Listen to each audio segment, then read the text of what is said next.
Welcome to a new update. Today is going to be relatively short as the markets are super boring, but we're going to look at the price action for a little bit and we're going to look at the events which have been taking place today. Before we continue, make sure to hit the like button. Also, make sure to check out our other social media channels and subscribe to this channel if you enjoy the content. I highly appreciate the fact that you all have been watching my videos the past few days, and make sure that you spread it towards your friends if you do like what I'm saying to you, as I'm covering everything.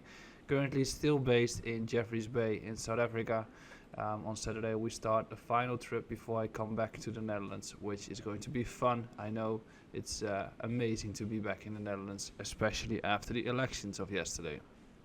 But when we're looking at the markets, we have to say that the markets are boring and are on the edge of most likely continuing a slight correction at this point. We'll get to that in a little bit, but beforehand also make sure to check out our trade letter, and thanks to our sponsor BitGet, you can trade there with up to $8,000 deposit bonuses and you can get 15% discount on trading fees.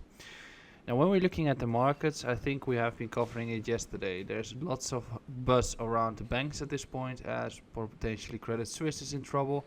Credit Suisse got a bailout of 52 billion, which resulted into the fact that Credit Suisse bounced up.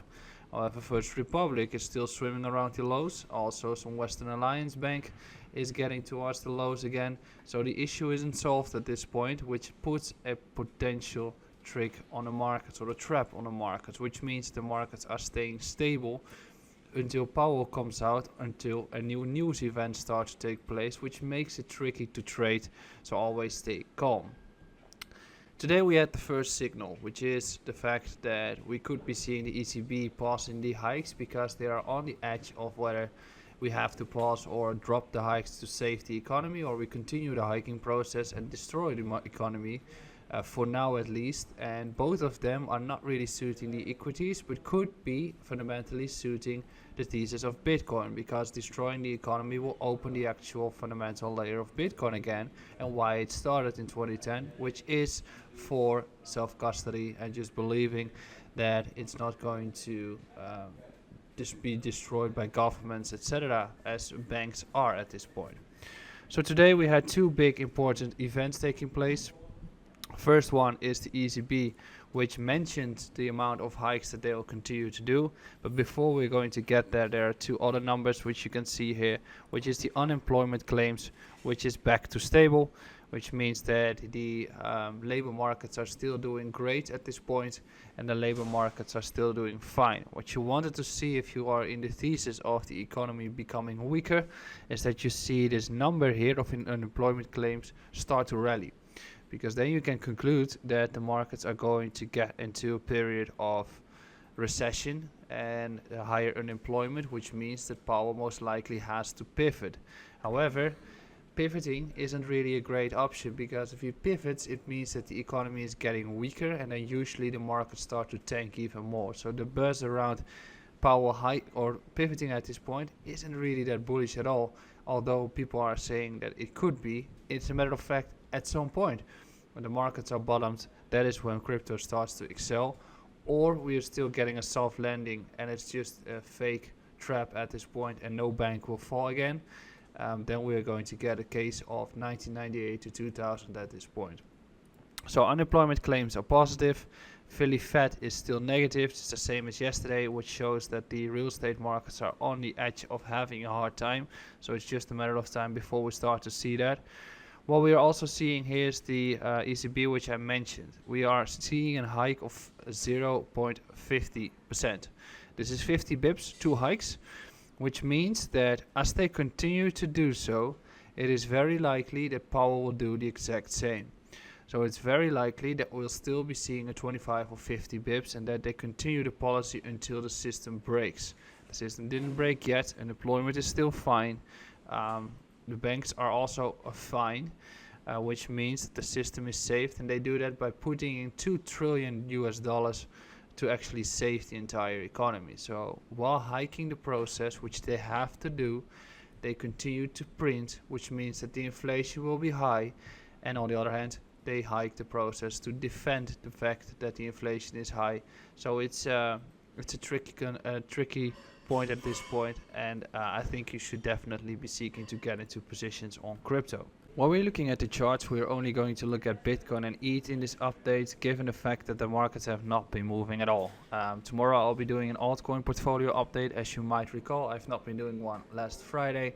I'll be doing one tomorrow to give you some background on what I'm doing in terms of strategy, and I'll be diving into it a little bit more. So we're going to do that tomorrow. I can tell you that it's down a lot, so we're going to build ourselves a strategy going forward.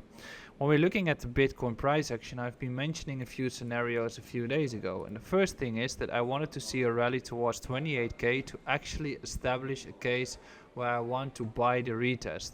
We couldn't have that, which means that we are looking at a case of lower levels to actually buy from, which is I'm looking at 23.3 to 22.6 to establish myself a potential entry point, as those are the points where I think we at least are going to get a bounce within this entire range construction, right? So the range is 21.4 to 25k, and 25k is the crucial resistance at this point. 21.4 to 22.4 is the area you want to look at for potential positions to long. When you're looking at the 4 hour, you can see that we are currently swimming around these lows, so this entire block is definitely a scalp entry zone. Right now we're just facing ourselves into resistance, and there's not really much change at this point. If we clearly break 25 and flip it, you might want to pull into a long, but you definitely need to see a gain on higher time frames to confirm that this trade is actually going to be beneficial, because fake outs above these highs are quite often going to happen.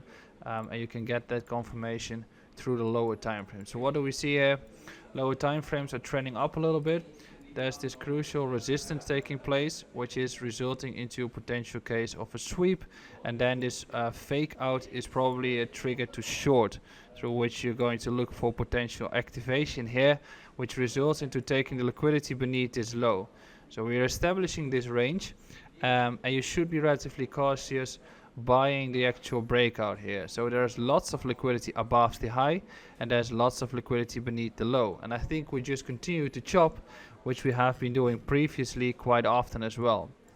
So we are getting into this part in which we're having a pretty heavy breakout, start to fall down, consolidate, and then we are going to crack the high before we drop again to retest the low and just chop around. That is most likely what we're going to get here as well, which means that we're going to have a breakout above the high, fall back in the range, activate a short, and then sweep ourselves into the lows towards 22.6 to 23.3 to activate yourself into a position. These ranges are probably the areas you're going to find yourself around Powell's event 2. I don't believe that we're going to have a breakout upwards until then. I think the markets are going to remain relatively stable unless a bank collapses again. But I'm going to search for potential long entries at this point. If we clearly have 25 as a breaker, I'm going to look for continuation to 28.4. But at this point, I just don't see it. Ether is a little bit more clear. Breakout above these highs, fell back into this range, which means that you are going to look for a short in this area. There's this order block here, but there's also the confluence with all these levels, which means that if we can't break through it, you're going to look for liquidity to be taken beneath these lows before you establish yourself into longs again, which means that that is the play. You can look for shorts here, get stopped out. If it regains and consolidates, that is a trigger towards continuation towards $2,000. But given the big impulse that we have been anticipating, it's very likely that we just turn around in the coming weekend and are going to look for longs to be filled around the lower boundaries, which is around 1550. I would assume that you can definitely scalp the long, and then we could get a bounce structure like we have been seeing here, just like we have been chopping around, right? So we've got this high, chop around, get the low, bounce back up. That is definitely the play that I'll be looking for. Chop around, drop beneath, bounce back up, and that's the play that I'll be looking at when it comes to Ether. Invalidation is breaking through 1700 and get ourselves into a new high. That's the update today. Tomorrow we're going to look at altcoins. Make sure to hit the like button, subscribe to this YouTube channel, and I'll see you again soon. Ciao.